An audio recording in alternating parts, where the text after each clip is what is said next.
Ghosts and ghouls, demons and aliens, monsters and worse. Only here on Ghost or What, the best channel for original scary stories. Our next story is Horrifying Studies.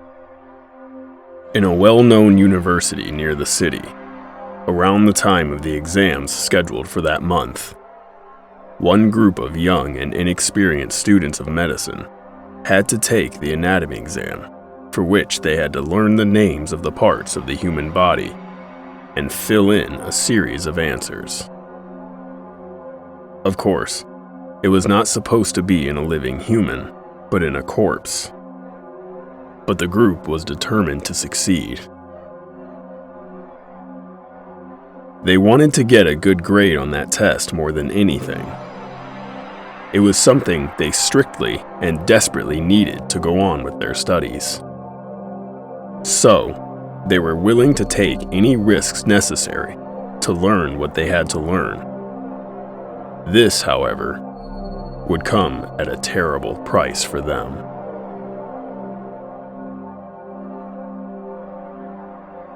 The group was not worried or hesitant about having to practice all weekend, even outside of class. So they decided to go alone to study at the Anatomy Museum. There were 5 people in the group: Carla, Rita, Gabrielle, and the twins, James and Theo. They got organized and decided to challenge themselves so that they would be the best in the class. As a result, they made a plan to sneak in and camp those days in the museum without notifying the campus in order to make the most of their time. The group of friends decided to enter the building at night, as they had planned. The twins brought everything they needed for snacks and drinks, and the rest of them brought the things to sleep and be able to study in peace.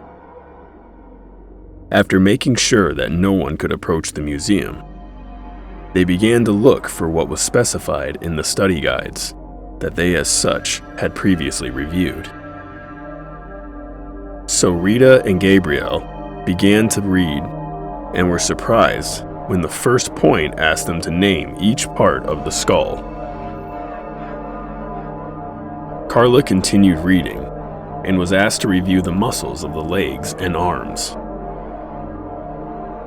The twins said they also were tasked to describe each viscera of the abdomen.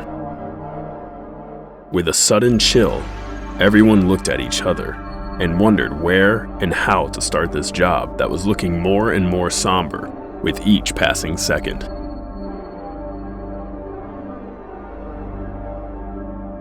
They were in a very particular sort of museum, and since they weren't even the best students around, they were completely unfamiliar with the area.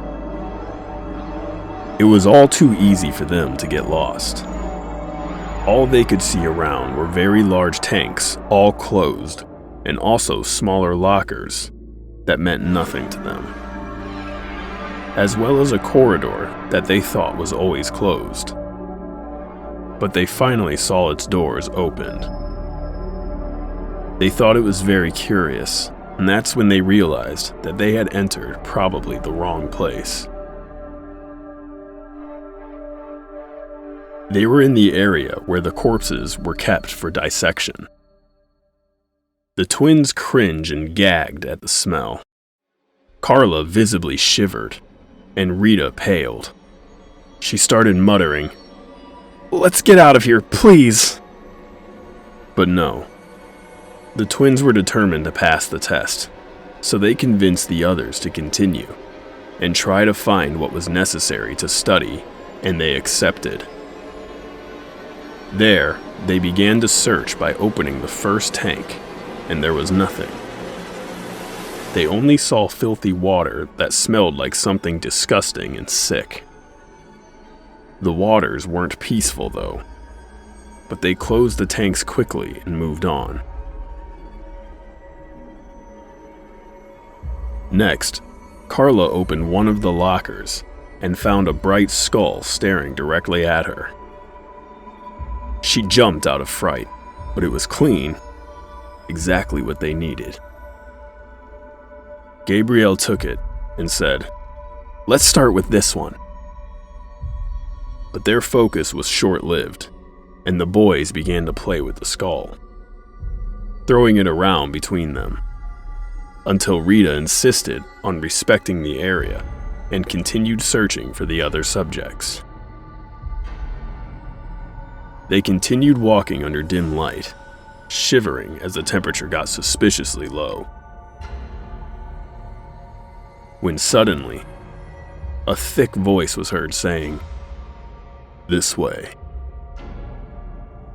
They all shrieked and jumped, and when they turned around, what a surprise it was to see an old man with long white hair pale as snow, watching them intently.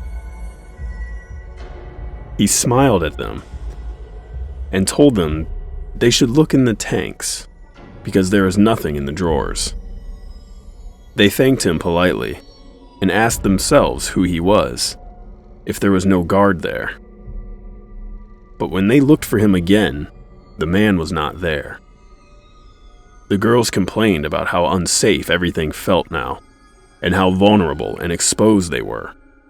But that was an understatement. Gabrielle said, "It's better if we hurry up. The night is long." And when he started walking, he stumbled into something, and when he looked down, he shouted really loud when he saw that what was there was an arm. James went to pick him up when he jumped in fright. It was an arm of a fresh corpse that is meant to be stored in the tanks. He let go of the arm and began to shout, "Let's go! We have to get out of here!"